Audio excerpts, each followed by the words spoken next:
Ir. Sukarno, the proclaimer of Indonesian independence, is famous for his quote, "Never forget history." It would be useless if the Sukarno quote was useless if what we understood and did not forget was history. Written by foreigners with the motivation of an interest. Conspiracy theories in general are theories that try to explain that the highest cause of one or a series of events. Many theories claim that major events in history have been dominated by behind-the-scenes conspirators who manipulated events in historical records.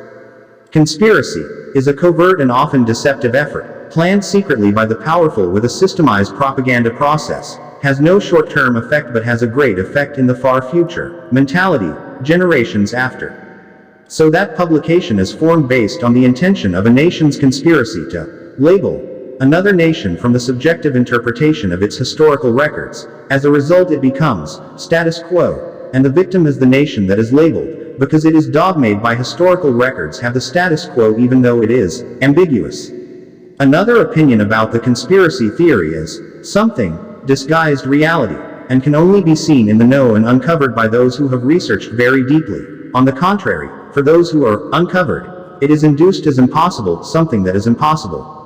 Thinking, studying, analyzing, opening up and proving something that is ambiguous gray, is considered an absurdity, even lies, because it is still hidden from view and general knowledge. The right word or term is matchology.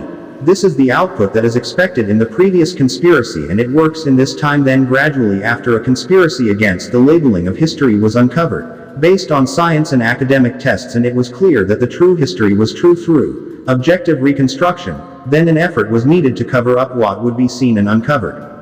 Because that is their purpose toward the public, that is that you always think about the impossibility impossible. This nation came from a great nation and would return to greatness by repeating the history of its ancestors. Sangharama Maha Thupa Arya Mahavihariya Parathera Vwana Kaka Phalā. The sentence above is the ancestral language of the Nusantara nation which underlies Sanskrit. Sangharama, or a place of study, Dharma. Maha Thupa Arya, Maha or Mahe is Besar or Aging. Thupa is the beginning of word literacy. Stupa. Arya is the Çhaķâ, Saka, the ancestors of the Indonesian archipelago. Mahavihariya, the Theras. Mahavihariya, the word Vihara begins with this word, is a place to practice and procession of spiritual contemplation rituals of our ancestors that were made big and majestic, called with Mahavihariya. Theras are people who learn or have become masters in the original Dharmic teachings that existed and originated in the archipelago. These are called Theras. 1.Vhwănā Kaka Phalā is the name of the building. The need for revision of historical records. This book does not intend to insult race and religion. It is a discourse of academic scientific study, to be used as material for discussion and thought. This book is an improvement of 3 previous books: Borobudur, not a temple, true back history of Borobudur, and clarification of Borobudur historical records. History. Nothing can change the events that have occurred in the past. Then who is responsible, if all historical records about our ancestors are wrong? Not everyone learns about history, but everyone must learn from history. Our historical records that exist today do not have to be sacred and absolutely true. History is a continuous dialogue between the present and the past to behave in the future. There is no single eternal truth about the meaning of past events, and the truth is also nothing eternal. Saka year, which is calculated from the year 78 AD. The old consensus, based on limited evidence, may no longer be considered historically valid in explaining specific matters. Cause and effect, motivation and interests. Past interpretations may change in response to new evidence, new questions that ask about evidence, based on new perspectives gained over time and advances in scientific attainment. It is likely to be refuted objectively, based on academic studies based on advanced science. Historiography. Historians work in the formation of public opinion. Historians have produced a collection of history books, then readers are always stuck on status quo. Thus, the historian's professional paradigm is manifested as a denunciative attitude towards all forms of historical revisionism, either from fact or interpretation, or both, in contrast to the single, writing form of Thomas Kuhn's historical paradigm.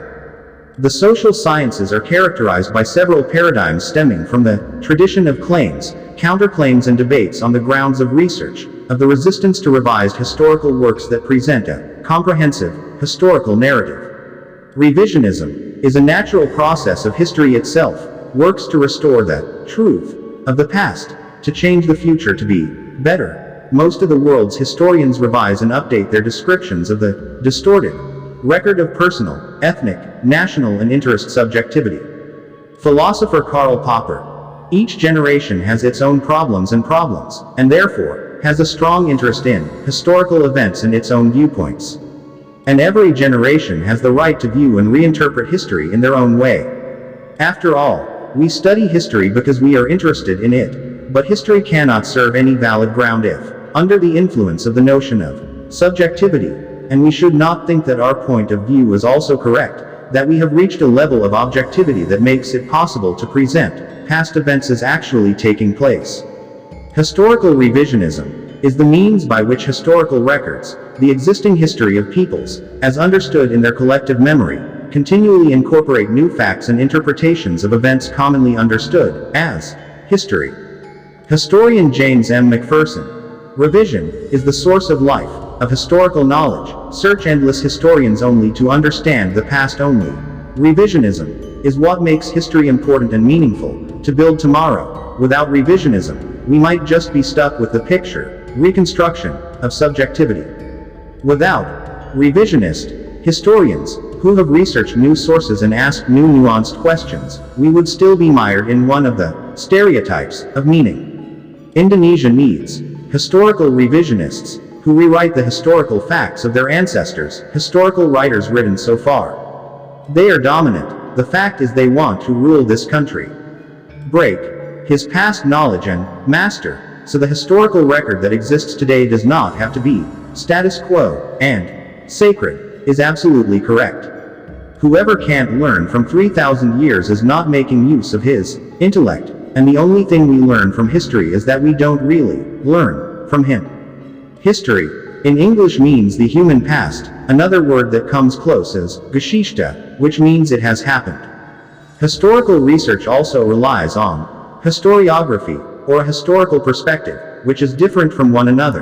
Historiography is the science that examines and disentangles historical information based on belief systems and philosophies. The word history, literally the Arabic word saharatun, which means tree, while in Arabic itself history is called date. The word history is closer to Greek, namely historia, which means knowledge, or smart people. Indonesian people call history, not by the word date, or call tree, not with saharatun, because the word history in Indonesian culture is a description of whole, about the origin of, roots to branches of the event record.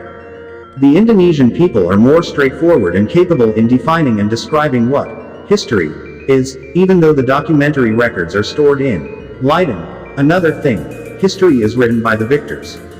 That is, often the winner of a human conflict becomes more powerful than the conquest. Therefore, it is better able to leave historical traces and perversion of historical facts, according to what they feel is right. In the 1960s, historians began to abandon historical narratives that were nationalistic epic, and chose to use a more realistic, chronological narrative. Scientists of postmodernism strongly questioned its validity, and it is necessary to conduct historical studies. Richard J. Evans, a professor of modern history at Cambridge University in England, wrote a book entitled In Defense of History, defending the importance of historical studies for society.